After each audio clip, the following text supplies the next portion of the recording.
자, 이제 두 번째 질문입니다. 치료가 왜 이렇게 오래 걸리나요? 사실 한의원을 비염 때문에 찾아오시는 분들 같은 경우에는 대부분 짧은 기간 비염 때문에 고생하고 오지는 않습니다.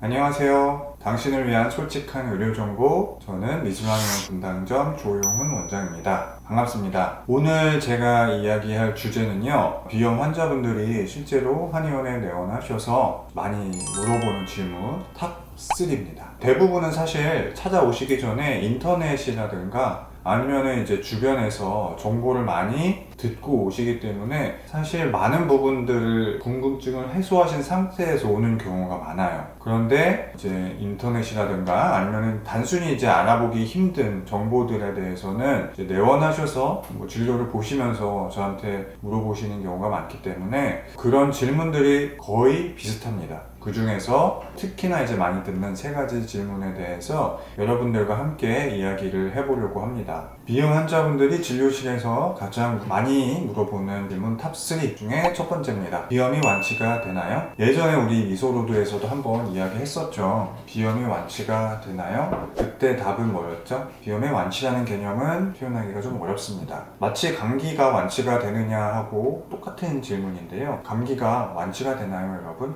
그렇지는 않죠. 비염도 마찬가지입니다. 완치라는 개념을 쓰기는 좀 어렵지만 그렇다고 해서 치료가 불가능하느냐? 나는 항상 비염 때문에 계속 고생해야 되느냐? 그렇지는 않습니다. 우리 주변에서 연례 행사처럼 감기를 꼭 한두 번씩은 앓는 분들이 계십니다. 혹은 항상 건강하다가 최근에 감기 걸린 분들도 계시고 감기를 아예 달고 사는 분들도 있어요. 자, 이런 분들이 감기를 치료하고 나면은 또 감기가 걸릴 수도 있겠죠. 근데 몸이 튼튼하게만 잘 유지된다면 그 다음에는 감기가 또 없을 수도 있잖아요. 비염도 마찬가지입니다. 항상 연례 행사처럼 1년에 한두 번씩은 비염 증상이 나타나는 알레르기 비염이나 최근 들어서 비염 증상이 시작된 급성 비염이나 혹은 비염을 항상 달고 사는 만성 비염의 경우 비염 증상을 우리가 완화시켜줬어요. 그리고 나서 몸 상태를 좀 튼튼히 만들어줬어요. 그러면은 그 다음에는 혹은 한동안은 비염 증상이 나타나지 않고 건강한 상태를 유지를 할 수가 있습니다. 그러니까 문제는 코 점막을 회복하는데 증상의 완화에만 포커스를 맞출 것이냐 아니면은 건강한 코와 건강한 몸을 갖게 되느냐에 따라서 비염 증상 없이 지낼 수 있는 기간이 길어지거나 혹은 짧아질 수도 있는 겁니다.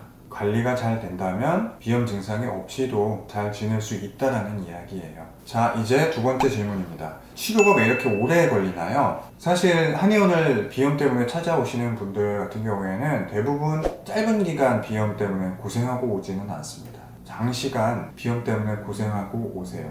그만큼 이제 오랫동안 코가 염증에 이제 노출되어 있었다라는 이야기인데요. 그렇기 때문에 이제 이완 기간이 길면 길수록 코 점막은 더 많이 약해져 있을 겁니다. 우리가 단순히 이제 증상 완화만을 위해서 치료를 진행하는 건 아닙니다.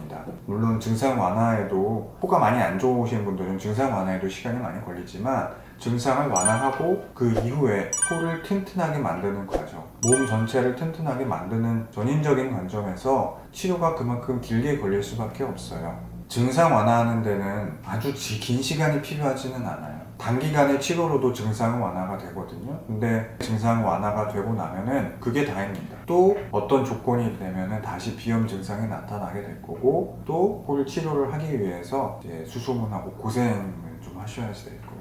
자, 그리고 마지막 질문입니다. 한약 치료가 왜 필요한가요? 미소로 한의원에는 특수한 치료가 두 가지가 있습니다. 첫 번째는 점막 자극 치료, 두 번째는 특수 변홍 치료인데요. 이 두 가지의 치료에 의의가 있어요. 기본적으로 이제 비염이 발생을 하게 되면 코 안에 있는 점막이 붓게 됩니다. 점막 부종이 발생하게 되고 점막이 고장이 나면서 이제 분비물이 배출이 되게 되죠. 분비물이 코 안에 고이는 경우도 있고 혹은 흘러내리는 경우도 있습니다. 자, 이 두 가지 이제 불편한 증상이 단순히 이제 불편감을 유발하는 데 그치는 것이 아니고 코 속의 환경을 저해시켜요. 우리가 점막 자극 치료와 변홍 치료를 통해서 불편감을 완화할 수도 있지만 코에 안 좋은 환경을 정상적으로 돌려놓는 의의도 있습니다. 점막 부종이 발생하면 아무래도 코 안에 환기 장애가 생기기 때문에 코 내부에 있는 어떤 기관들, 조직들의 이제 기능이 떨어지는 경우도 발생을 하게 되고요. 분비물이 이제 고여 있게 되면서 그로 인해서 염증이 더 악화되는 경우도 많습니다.